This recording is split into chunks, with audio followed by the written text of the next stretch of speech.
Hi guys. तो इलुल ना बाहर होती है क्योंकि उसने ताहिर का नाम सुन लिया होता और वो काफ़ी ज़्यादा इस चीज़ के लिए ना परेशान होती है। और अब उसका दिमाग ना ताहिर से रिलेटेड ना उसको सिग्नल दे रहा होता है कि जैसे कैसे मतलब वो चिल्ला रही थी, भाई मुझे बचा लो, प्लीज़ मुझे बचा लो। ये सीन उसको ना मतलब बार बार उसके दिमाग में ना ये चीज़ें रिपीट हो रही थी और उसको मतलब ताहिर ताहिर नाम याद आ रहा था।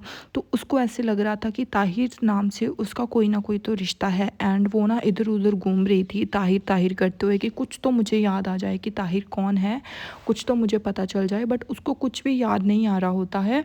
फिर वो सोचती है कि मतलब ताहिर है कौन जो मुझे इतना ज़्यादा इफ़ेक्ट कर रहा है, ऐसा है क्या।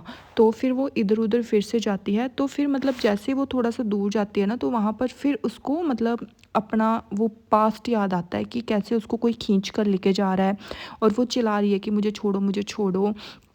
ये चीज़ें ना उसको मतलब ऐसे याद आ रही होती है। और तभी उसको ना एक सीन याद आता है जब वो दीवार पर 187 के लिए वो लाइनें लगाती थी ना, वो सीन उसको बार बार याद आता है। तो और उसको ना ऐसे चक्कर टाइप आने लगते हैं। और उसको दो लोग भी याद आते हैं जब उनको कोई कमरे में बंद कर देता है। तो ये सीन भी उसको ना ऐसे कॉन्टीन्यूसली याद आ रहा होता है। और वो मतलब और ज़्यादा अभी परेशान हो रही होती है कि मेरे को प्रॉपरली क्यों नहीं याद आ रहा। तो जैसे उसको ये याद आता है तभी आ जाती है जो इसकी केयर टेकर है वो वहाँ पर। और वो बोलती है कि तुम्हें मैंने कितने बार कहा है कि अपना रूम नहीं छोड़ना है, और अब हम यहाँ से बाहर जा रहे हैं, अब हम यहाँ पर नहीं रहेंगे। मैंने अपने रिलेटिव से बात कर ली है कि अब हम यहाँ से जाएंगे, और तुम्हें मैंने कितनी बार कहा है कि तुम इधर उधर घूमना बंद कर दो, तुम क्या चाहती हो। हाँ, तो तभी वो मतलब इसको ऐसे बोल रही होती है कि काली बिल्ली ना पीछे से देख रही होती है कि मतलब ये क्या हो रहा है। तो फिर वो मतलब जो ये केयर टेकर है और ज़्यादा ज़ोर ज़ोर से बोलने लगती है कि ये काली बिल्ली सुन सके। तो वो इलुल को फिर से बोलती है कि सुनो मेरी बात और यहाँ पर खड़ी मत रहो, जाओ अपना जो भी सामान है पैक करो, आज हम ये घर छोड़ कर जा रहे हैं, आज हम यहाँ पर नहीं रहेंगे, तुम यहाँ पर नहीं रह सकती। और मैंने तुम्हें कितनी बार कहा है कि तुम अपने कमरे में रहा करो। इतना कहते ही ना वो फिर से उसकी तरफ देखती है, तो वहाँ पर काली बिल्ली नहीं होती, वो जा चुकी होती है। और इलुल ना मतलब उससे मतलब उसको डांट रही होती है कि मुझे छोड़ो, मेरे को कुछ नहीं सुनना, मेरे को तुम्हारी कोई बात नहीं सुननी।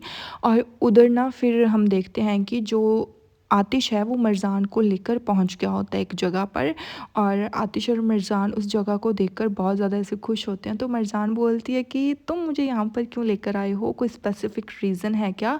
वैसे मुझे ये जगह बहुत ज़्यादा पसंद है और यहाँ पर हम कोई बॉल्स वगैरह भी खेल सकते हैं। वो बोलता है कि कुछ मर्ज़ी करो क्योंकि अब ये लैंड तुम्हारी है। वो बोलती है कि क्या, ये लैंड मेरी है, मतलब तुमने मतलब बाय क्यों किया ये प्लेस पर मेरे लिए।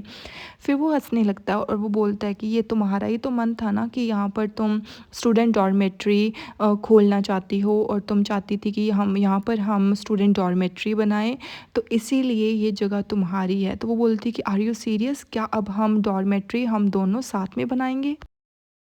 तो आतिश उसे बोलता है कि ऑफ कोर्स, हर ब्रिक पर हर ईंट पर हम मेरे और तुम्हारे फिंगरप्रिंट्स होंगे। वो ना बहुत ज़्यादा ऐसे खुश हो जाती है and she hugged him.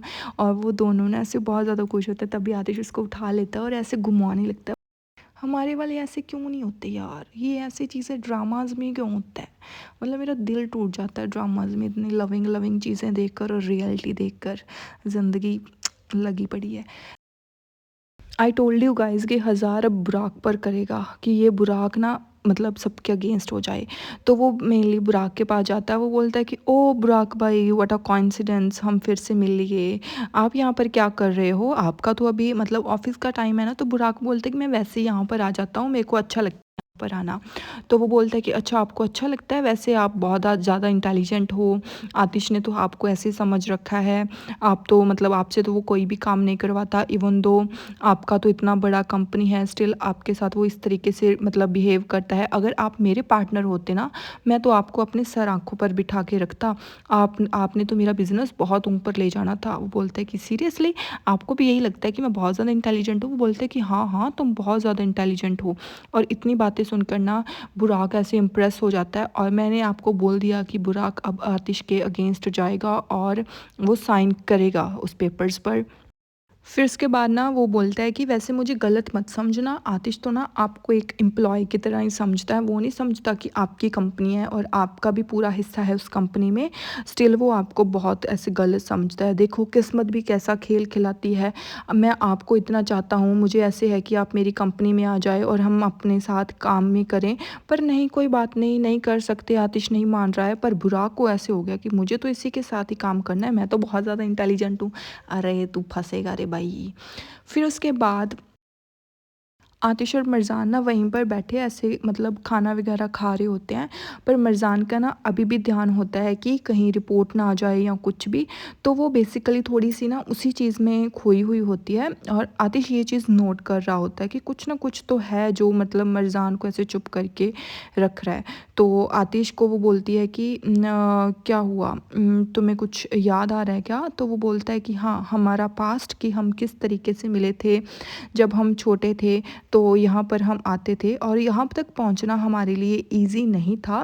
Still हमने बहुत कुछ मेहनत की और बहुत कुछ सहा हमने ज़िंदगी में। पर देखो किस्मत ने हमारे साथ कैसा खेल खेला कि हमारा प्यार इतना ज़्यादा स्ट्रॉन्ग था कि हमें कोई भी दूर नहीं कर सकता और ना ही दूर कर सकता है। और जो हमारे बीच ये बॉन्ड है ना, ये कभी भी नहीं टूट सकता।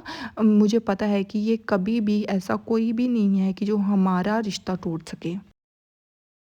तो मरज़ान भी उससे बोलती है कि हाँ, मुझे पता है। तो फिर ना वो मरज़ान को बोलता है कि मरज़ान, आई जस्ट वांट टू से कि आज के बाद ना हमारे बीच कोई भी सीक्रेट नहीं होना चाहिए, है ना? मैं नहीं चाहता कि हमारे बीच कोई भी सीक्रेट हो। तो ये सुन के ना मरज़ान को ऐसे-ऐसे हो जाता है कि भई अब मैं इसको सच कैसे बताऊँ? बट उसके तभी ना उसके फ़ोन पर एक बेल आती है, लाइक मैसेज टाइप। तो वो जल्दी से मतलब देखने लगती है। तो फिर उसके बाद वो देखती है कि मतलब वो मैसेज नहीं होता। फिर उसके बाद उसको फिर ऐसे होता है कि ओह माय गॉड! मुझे ऐसे क्यों लग रहा है कि ये जल्दी से मतलब मैसेज आ जाए और रिपोर्ट्स आ जाएँ। तो तभी ना मतलब वो बोलती है कि क्या हुआ, तुम मेरी तरफ ऐसे क्यों देख रहे हो? बोलता है कि तुम फ़ोन में क्यों घुसी हुई हो? कोई ज़रूरी फ़ोन आना है क्या? तो फिर वो बोलती है हाँ, नहीं, नहीं, वो कंपनी से कोई मैसेज आया था। फिर उसके बाद वो बोलती है कि आई एम सो सॉरी आतिश, मैं तुमसे कुछ छुपा रही हूँ, मतलब मन में बोलती है। फिर उसके बाद ना वो बोलता है कि कुछ है क्या जो तुम्हें तंग कर रहा है? वो बोलती है कि नहीं। फिर बोलता है कि तुम्हारे मुँह पर ऐसे मतलब मेरे को शो हो रहा है कि कोई बात तो है जो तुमसे मतलब तुम्हें परेशान कर रही है। वो बोलती है कि नहीं, नहीं, ऐसा कुछ नहीं है, ऐसे तुम्हें लग रहा है, मैं तो बहुत ज़्यादा खुश हूँ, मैं तो बहुत ज़्यादा शांति से यहाँ पर रह रही हूँ, मेरे को तो बहुत ज़्यादा अच्छा लग रहा है। तो फिर वो उसको स्माइल करके दिखाती है। तो आतिश अपने मन में सोचता है कि डॉर्मेट्री का इशू तो मतलब जो है रिसॉल्व्ड हो गया है, पर अभी भी इसको कोई और चिंता खाई जा रही है और इस चीज़ का ना मुझे जल्द से जल्द पता करवाना ही होगा। पता नहीं मरजान तुम मुझसे क्या छिपा रही हो? और वो कंटिन्यूअसली उसकी तरफ ऐसे देखता रहता है और उसको अभी भी शक हो रहा है कि मरजान उससे कुछ ना कुछ छिपा रही है। बट मरजान ने अभी कुछ नहीं बताया, वो बताएगी नेक्स्ट एपिसोड में। सो नेक्स्ट एपिसोड के लिए चैनल को सब्सक्राइब कर लो। Till then bye bye.